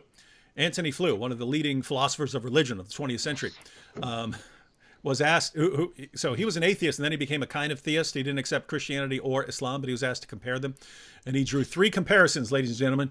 This is interesting because, again, this guy said he wasn't going to convert to Christianity. He wasn't going to convert to Islam. He believed in a kind of deistic God at the end. But he was asked, well, what are your thoughts on Christianity and Islam? And he said he basically had 3. He said, the Apostle Paul was a brilliant scholar and had a first-rate philosophical mind. So he said that. And he compared that with Muhammad, who was an illiterate 7th century caravan trader, right? So one is a great scholar and the other is the opposite of that. He said that Jesus is an incredibly charismatic figure that everyone is drawn to. Muhammad just isn't, right? And the other comparison was the Bible and the Quran. He said, even if you're an atheist, the Bible is an amazing work of literature that you could spend tons of time going through. And he said, to read the Quran is to do penance. The Catholics out there know what penance is. That's where you punish yourself for your sins, right? Reading the Quran is punishing yourself for your sins. And that's just a fact. And the Muslims say, no, it's the greatest. It's so wonderful. It's so beautiful. You're trained to say that. You're trained to say that. You know that's not true. You know it's painful to read the Quran. That's why every time I talk to a Muslim and I bring up 2 Quran verses, they've never heard it before. Why? If it's so wonderful, why don't you spend some time and actually read your sources? You don't, because it's really, really bad, and you know it is. You know it is. But you hear your leaders telling you, oh, it's so wonderful, and you think, oh, they're telling me how wonderful it is. Come on, guys. Let's get serious here. I was a Muslim, and when I was a Muslim, I was very religious. I was extremely, I would love Allah and love Islam and love this whole religion and dedicate myself to this weird, dark worldview, and I would really follow it. But I attempted to read the Quran the first time. It was so hard. I mean, I'm going through the Quran right now again during my whole break because I'm working on some projects and I want to go through the Quran again to check all the things that I missed or didn't miss, and it's extremely painful. I could make a video about that. A very short example. I could make a video about that. The 2nd chapter of the Quran is the longest chapter. The chapter is so long not because it says so many things, not because it gives you so much information, so many new things that you need to know about. No, you have one topic on one page. You go through that topic. You go on the next page, it talks about the same topic again in kind of different words. You go on to the next page, it suddenly talks about the same topic again in slightly different words. You go on to the next page, it switched to a different topic by now, but then on the next page it comes back to that topic again and says the same thing over and over again in slightly different words. That's how stupid this book is. No, that's the majesty of the book. It says it over and over again because you really need to get those points down. This is the wisdom. This is the wisdom. Hey. And it keeps blessing and blessing and blessing and glorifying Allah, telling us about how great, how wonderful, how amazing Allah is without giving us any new information at all. It's yeah, for people who are tuning in late and you're like, hey, aren't you guys talking about the Sri Lanka church bombings? Well, yeah, we kind of are, because we talked a little bit about the Sri Lanka church bombings and the horror of the idea that, jihad can just spring up anywhere, right? Because this is not ISIS where everyone's watching it. This is just a random small group that even when they're told this group is planning something, they didn't really care, because who are these guys? They're a couple of guys. Meanwhile, they kill hundreds of people, rolling straight up into hotels. And think, what do you do about that now? If you're Sri Lanka, what now? You need to triple your security in hotels. You need to insert metal detectors and all these things. Christians need to be. You need to have armed soldiers standing outside there searching It totally changes your country. with just a few deaths, right? From an Islamic perspective. Hey, and this was the entire strategy of Al Qaeda, right? We'll go do something, a couple of us will die, and it will massively alter their entire infrastructure of their country in their panic to do something about this. So we're talking about that sort of thing, like the just the horror of the idea that it can spring up anywhere. Anyone can just become a very quick target of Islam. But then the topic became how do we deal with it? And there's this dispute about whether you become violent or whether you just keep refuting the ideology. And people always say, no, it's too late to deal with the ideology. And again, this is the first generation that's had the opportunity. Don't act like, oh, but we've been trying for 1,400 years to refute the ideology. No, you haven't. You spent 1,400 years fighting battles, and it didn't work. Yeah. It didn't work, right? Refute the ideology. You didn't have the sources in your hands to refute the ideology. Now we're the first generation that has open access to Muslims around the world through the internet, and we're the first generation that has open access to their sources. My goodness, people, start reading, learning the material, and exposing Islam. That's exactly why I actually got into this. That's what I wanted to say. I wanted to say reading this book is very painful. And then we got into this whole discussion about how this book is very, very weird, very, not good for an intelligent person, not very easy to read. But what I was actually wanting to say is that you could sit down and read this book in a very short time, understand what it says. You can be, if you have a good memory, you can memorize so much of this book because it's just very easy to memorize because it says some things over and over again when it shouldn't. And then you can go out there and you can discuss with Muslims and you can make your arguments. You can study this again, sit down and study this again because there's not much to study here in this book. And can go out and argue with Muslims and refute their arguments, refute Muslim apologists. Go on an intellectual fight here and try to reduce the influence that Islam is trying to have on this world, just as David and I are trying to do here. Instead, to just throw this book away and think this is not worth reading, just throw it away and just go out there and kill a bunch of Muslims. That's definitely not the way. That's not how it should work. Yeah, that's pretty lame and lazy and stupid and disgusting. Yeah. And just imagine some of the people who want like global bloodbath. Imagine if you were successful, right? Imagine that if we, the West, turned into the kind of people who just go out and slaughter 1.6 billion people. You don't come back from that, right? Yeah. You have just become the kind of people who go out and slaughter millions upon millions of people because, I think they're a threat. Well, guess what? If you just became that kind of people, guess what? You're going to see other people as threats, and other people are going to see you as threats. And guess what? You're already the kind of people who kill each other over your differences. You just completely changed in a really, really horrible way. So you don't want to go down that road. So and if you're concerned and angry about how violent Islamists are and religious Islamic groups are, and if you think that should end, then fighting them violently is definitely not the way, because it will do the opposite of that, and it will make things so much more worse, a dozen times worse, because they are ready for you to do something like that so they can go out and do even more, and no one wants that. We have never solved this problem this way. The only way we can solve this problem is to intellectually fight here. Here you go. Bixar says, how many years terrorist attack being handled? How many terrorist groups have been destroyed? But why are terrorist attacks still happening? Because they never touch the ideology that leads to it. Did you catch that, everyone? ISIS has been mostly defeated, right? They're still around, but they've lost most of what they've had. So ISIS has lost massive ground. But the ideology that led to ISIS is alive and well, right? When ISIS said, hey, we're the caliphate, people from around the world started coming to the Middle East to join ISIS, right? That means those people were already thinking in that way, right? They were already thinking that. They were just waiting for someone to step up. Why were they thinking like that? Because that's what their sources say. Right? That's why they were willing to go there. So yes, that's the idea, right? You can defeat ISIS. You can crush ISIS. When the opportunity arises, another ISIS is going to step up. unless you refute the ideology that holds and props ISIS up. If you refute the ideology, the other problems go away. And just keep in mind, you don't have to convince every Muslim in the world to leave Islam, right?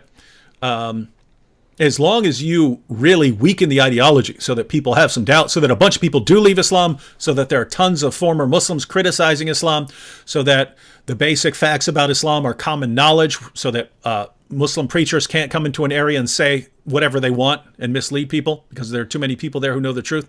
And lots of people also have doubts because even though they're still Muslims, yeah, I still believe that this is true, but gosh, yeah, there are some serious problems with this Muhammad guy. Then you still have Muslims, but it's just not the kind of threat. It's just not the kind of threat that it is. And you solve the problem. And notice you can do all that. You can do all that by refuting the ideology. So, couple ways you could do that. You could learn the Quran. You could go in depth. You could learn the Quran, go through the Hadith, and so on. Keep in mind, even though this looks like tons of information, if you look at like Sahih al-Bukhari, it's 9 volumes. But those stories repeat themselves over and over and over again, right? Because you'll have the same story by a different narrator and stuff. And they just, so I think there's like a 2-volume edition, which is just leaving out all the repeats, right? So it's actually much less than it looks like. The Quran is a pretty small book. I actually recommend, if you're not going all into it, studying topically. Right, studying topically. So basically picking a topic that you're interested in, whether it's jihad or if you're a Christian, if you're interested in, the Muslim responses to the crucifixion, picking a topic you're interested in, go to the Answering Islam website and learn that topic well, and then go out and use what you've learned with Muslims online and get it. I think what people need to absorb is the idea that, you don't have to be Rambo, right? You don't have to be a one-man army. You're part of a group. And if you become good at one thing, right? One thing, one issue, one argument, and you go out and you just share that with as many people as possible and you inform people about that, well, guess what? Other people can do the other things. And so if you have a ton of people and they're each doing different things and they're each specializing in different areas, then you've got something huge. You've got something huge there.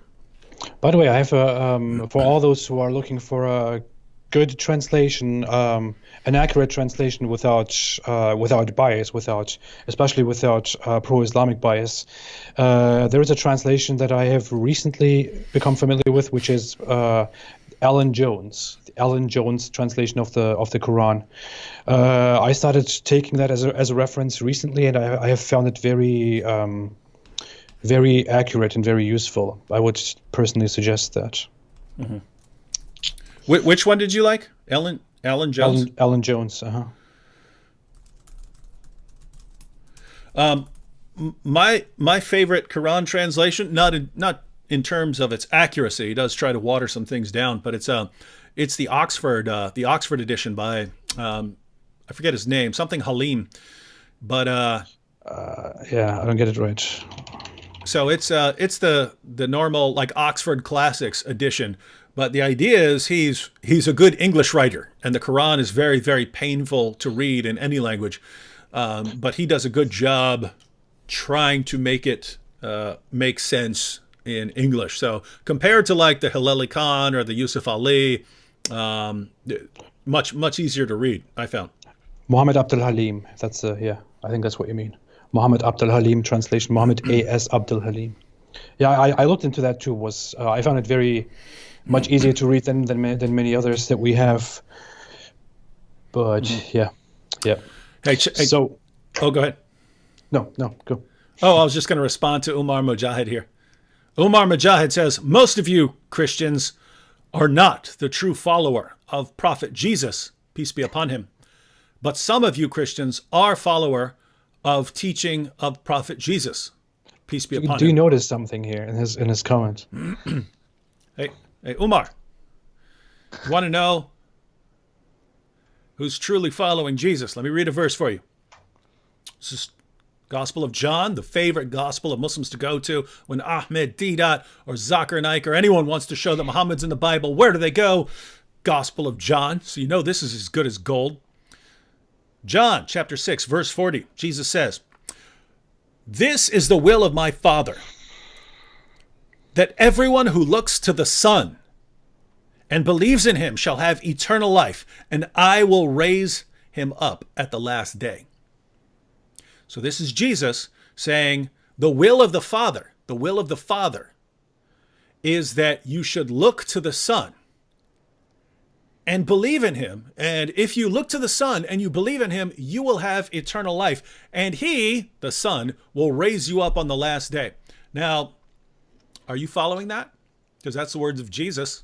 So who are the true followers of Jesus? The people who say, no, that doesn't make any sense.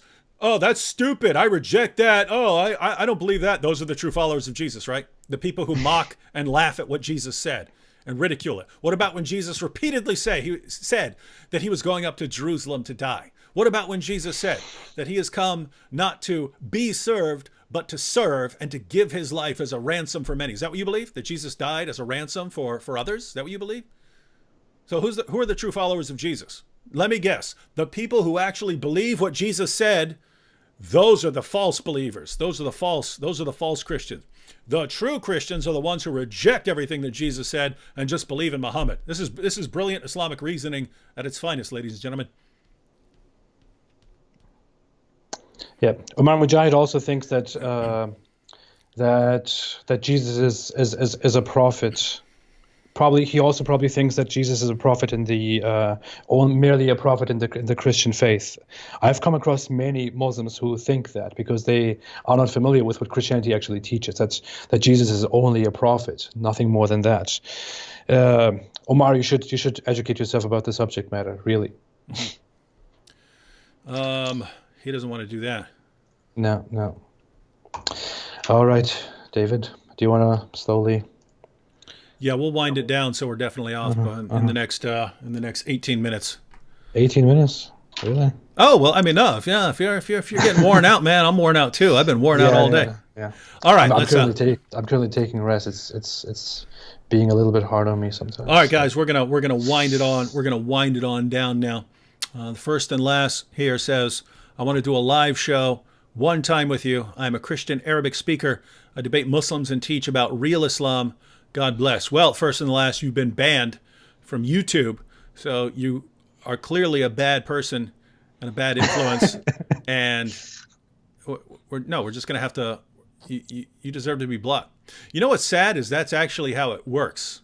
Like I've seen, after I got banned by Facebook, even though it was a ridiculous charge and it was just 3 days. And then from Twitter, again, on a completely false charge. Twitter said I posted video footage of the attack, which was obviously a false flag. Someone claimed that I did, even though I didn't. And Twitter didn't even bother looking at my video. They just flagged it and said take it down. So once that happens, and now, okay, I'm not on Twitter or Facebook anymore.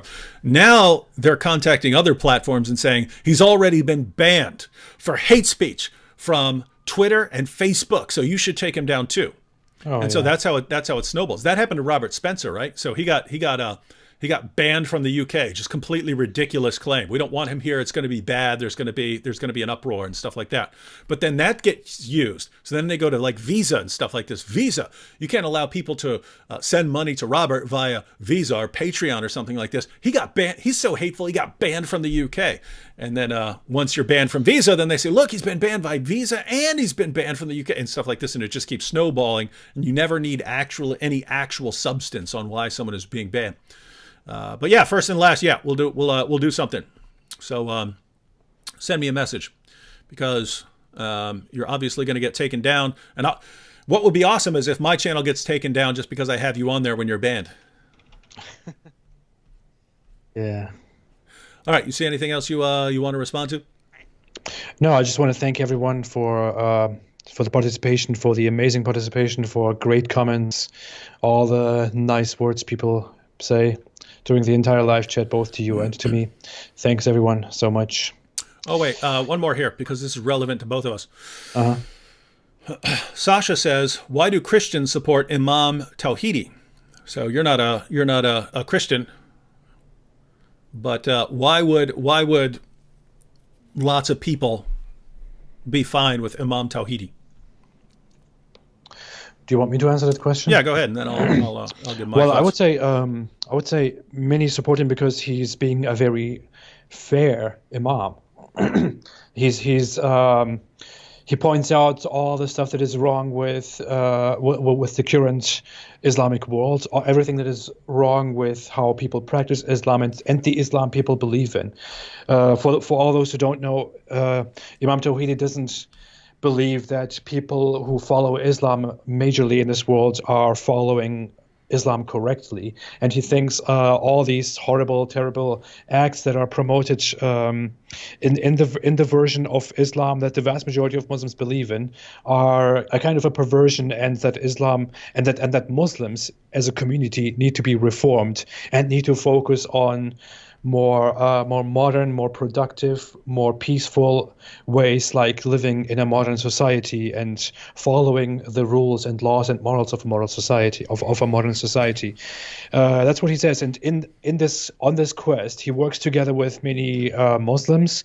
He works together with Christians and atheists and Jews and Hindus and so many other groups. And he's really out there pointing out all the problems that exist in this community and offers solutions to fix those. Maybe not everyone agrees with his solutions, but he does that, which is why many people choose to support him in what he does, because some say that he can't be trusted, that he's also on a wrong path, whatever people say about him. But others simply think that supporting such a guy among all those who support and promote very dangerous ideologies would be good in the long run. Mm-hmm. Yeah, and guys, at the end of the day, my concern is some of the teachings of Islam are very bad. They're bad for society. What I find is that you have lots of Muslims saying Islam is wonderful, Islam is peaceful, Islam is great, and as soon as you start criticizing it, they lose their minds, right? Yeah. And they start trying to shut you down and silence you, and how dare you criticize Islam and stuff like that. And you have people who are saying that Islam is wonderful, or they want to reform Islam and things like that, but you're still not allowed to criticize it. You're not allowed to question it. You're not allowed to raise objections. They'll still label you an evil hate monger for raising criticisms about things Muhammad said about Jews or women or something like that, right? I don't trust people like that, right? If someone says, hey man, we're gonna help Islam, and yeah, we got some bad elements, but we're gonna move forward. If as soon as you start raising objections about Islam, they start attacking you, I don't trust them. I don't trust that. I don't trust that they're serious, right? If someone is raising a lot of the same issues about Islam that I am raising, and that person is a Muslim, then when he says he's trying to make a difference and he's trying to set Islam on the right track, no, I don't believe it can be successful. I don't believe that you could really reform Islam. Same. But if you can help some of those people out of those teachings, by all means, right? By all means, do it. And so, when someone is naming a lot of the same things in Islam that I'm bringing up, and is criticizing a lot of the same points that I'm bringing up, that's someone I look at and say, okay, even though I disagree with him and I don't think it's actually going to work, I can take him seriously. I can take him seriously in what he's saying. With that said, I've never really followed a lot of what he's said. I basically saw a lot of the tweets and a lot of the things that he complains about, and he is pretty quick to shoot down leftists who are trying to silence any criticism of Islam. He's pretty quick to raise a lot of the same points. Again, this is just on Twitter, but I'm planning on having an interview with him where I can get a little more in depth on some of his ideas. But that's why so far. Now, it's always possible that I'll learn more and I'll be like, oh, I don't trust this guy. As of right now, just from seeing the things he tweets on and stuff like that, I think, okay, well, this is someone I can take seriously. Yeah. All right, everyone. He's someone who came together with me, for example, a very blasphemous little apostate, and just had a talk with me about all the problems of the Muslim community. So, why not just have a sit with him and talk with him? Yeah, again, I'm fine with people like that. I'm fine with people disagreeing with me, as long as you agree that we can all speak and discuss these things and not get either shut down by violence or not get deplatformed, things like that, as long as you're okay with keeping. Basically, it's like this, right? If a Muslim says, you know what? I understand why you guys have a problem with Islam. Just so you know, I'm trying to change it. But for right now, I understand why you guys got a problem with Islam. And you have every right in the world to look at what you're seeing and speak out against that and stuff like that. If you're like that, I'm fine with you as a Muslim, right? I'll trust you. I'll trust you on that. You might later give me reasons not to trust you or something like that. But guys, I'm not against every Muslim. I'm against the ideology. But as long as people are cool with me speaking out on it and refuting it and stuff like this and are willing to discuss it, I'm good. We're good. Yeah. All right. So we're wrapping it up here. All right, guys. So don't forget to like. Don't forget to share. Yeah. Don't forget to smash that like button. I'll give my concluding thoughts, and then AP, you can give your concluding thoughts. Here's my concluding thoughts, guys. I will probably do this after terrorist attacks. A couple of us will try to go live or something like that, just to briefly discuss the issue. And I think it's good. That's why we're fine with the Muslims coming on here and having discussions. We want people, instead of steaming and fuming and deciding how to go kill, just get together and start talking and making fun of things. And as long as you're making fun of things, you're not out killing anyone. But I think last year I think it was last year, I made a video titled something like "Why All Terrorism is Islamic" or something like that. Is now Islamic or something. Yeah, something like that. Whereas if you look at the title, you go, no, you got Anders Breivik and you got other people. And it was it was a discussion of an atheist who went into a church and killed a bunch of Christians, right? And my point was that all terrorism is used for an Islamic agenda now, no matter who it's for, who it's by, or who it's against, right?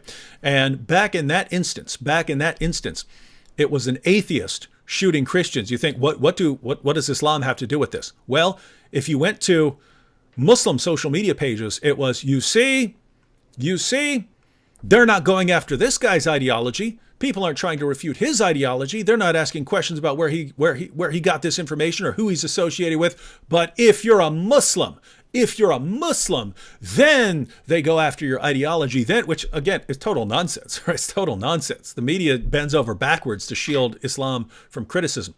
But there's a reason, right? Terrorism is a case-by-case basis, right? You look at the person who goes and does the shooting, you're trying to figure out why he did this sort of thing.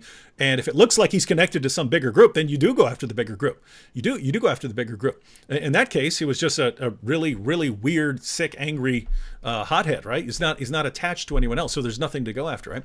But anyway, The point there was, that was an atheist shooting a bunch of Christians, and Muslims used it to try and silence criticism of Islam. Because when people go after the ideology of Islam, but not after this guy's ideology, you see that proves that it's all based on bigotry and hatred of Muslims. So they used that terrorist attack to silence critics of Islam.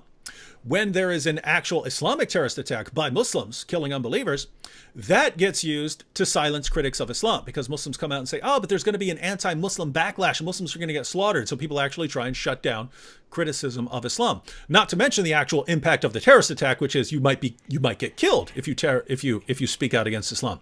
So there's those things. And now more recently we have the Christchurch massacre. That's used to get people deplatformed. That's people killing Muslims. And so you see, people are killing Muslims. We have to silence more people. We have to shut down criticism of Islam. Now we have the attacks in Sri Lanka. And what is this going to be? To help prevent an anti-Muslim backlash, we have to silence criticism of Islam. No one has more ever used terrorism the way Islam does. It's epic, even though it's evil and diabolical, and I would say demonic. It's brilliant. It's brilliant the way they use it. No matter who gets killed or by whom they get killed, it's used to further the agenda of Islam. It's amazing, but you have to be aware of it. And once you're aware of it, you have to make sure that it's not used against you. Those are my thoughts. Wonderful. What I think is, After the attack happened in Sri Lanka, especially today, when I checked social media and when I looked at all the responses politicians and world leaders gave to the attack compared to the responses they gave to the Christchurch shooting, for example, when I saw an article that the Washington Post posted earlier in which they described that the far right in the West was outraged about the terrorist attack in Sri Lanka and so on. When I see that the whole West goes crazy after the Christchurch mosque massacre, which was a horrible act. And then I see that after the Sri Lanka attack, which is also raised by so many Christians and non-Christians alike who are concerned about the shooting, when I see that in such a situation, most of the people don't even care. Most of the politicians don't even care. They just share their condolences and condemn the attack, and then they are over it and talk about something else right away. While after the Christchurch shooting, we spent so much time blaming everyone, blaming ourselves, blaming this group, blaming that group, blaming Trump and everything that we could possibly blame. When I see that, when I see those double standards, I just think, what is happening? What is this about? I mean, we show this kind of sympathy to Muslims, which is okay. We blame it on Islamophobia, which is not okay. We think that Islamophobia is a global problem, that white nationalism, white supremacism is a huge problem worldwide, that we need to stop it before the last Muslim in our lands can't live in safety anymore, because most of the Muslim population in the West is being discriminated against and persecuted and hated. When I see such things, I just can't resist. I just want to go out there and do even more, and I want to change something because, for one, most Muslims, the vast majority of Muslims, probably 95% of Muslims in the West, have never experienced any kind of persecution or discrimination or anything at all. At best, they have heard something like, go back to your country. That's all. That's all they've heard, most of them. Or just little remarks about their religion, just regular things that we say to each other in a normal society. Most Muslims in the West are not being discriminated against or hated or subject to prejudice and subject to violent actions or anything at all. While in the Islamic world, Christians are persecuted every day. If you don't believe me, if you think this is just a pro-Christian talking point, although I'm not a Christian, then you can open a list of terrorist attacks that happened in Pakistan, in Egypt, in Sudan, in Somalia, in Nigeria, in so many other countries, in Pakistan, and you can compare all those terrorist attacks to terrorist attacks that happened in the West where Muslims were targeted. Just compare them. And really, there won't be much to talk about after that. You will probably think that I'm completely right. There is no persecution, no discrimination toward Muslims in the West. There is complete persecution and discrimination toward Christians and other minorities, but led by Christians in the Islamic world. And we need to get out there and just not be afraid of saying this. We need to get out there and say this. If the media, if the leftist media and the politicians and the world leaders can't say this because they think it's not cool to stand with Christians, then we need to go out there and say these things as they are. We need to speak about the problem of Islam. We need to be able to speak about how Islamic groups act around this world and how minorities are oppressed in this world. And I don't care what anyone calls me for that. I don't care if I'm called a far-right person for that, if I'm called a Nazi for that. I will gladly call myself a Nazi if that's what a Nazi is supposed to be in the West. You know. By the way, that clip is going to get cut out. I will gladly call myself a Nazi, and that's going to be in someone else's YouTube video. I know. I'm expecting that. That would be. I'm totally expecting that. But anyway, that's why we're here, and that's why we need to speak more and more against Islam. We need to inform more and more people about Islam. We need to tell everyone what this is about, and we are glad about anyone who joins us in doing this, and anyone who supports us, anyone who comes to listen to us. We're doing something. Mm-hmm. All right. Well, thank you, everyone, for joining us. Suleiman here says David would repent and come to Islam before it's too late. Now, I assume that he would mean more than just me. This is an invitation and advice to everyone. Everyone should just repent and believe in the most obvious false prophet in all of history. Just believe in him, repent, and believe in the guy who had sex with a 9-year-old girl and took the divorced wife of his own adopted son after causing the divorce, and married more wives than his own revelations could allowed, and got caught having sex with a slave girl and made an oath about it, and then broke the oath because Allah told him to. Just all these things. Just believe in this guy before it's too late. So that's his advice. But the apostate prophet has some closing advice also for everyone. Who are you going to listen to? Suleiman Abdul Karim here, or the apostate prophet who would have this to say? What's your advice, apostate prophet? Stay away from Islam.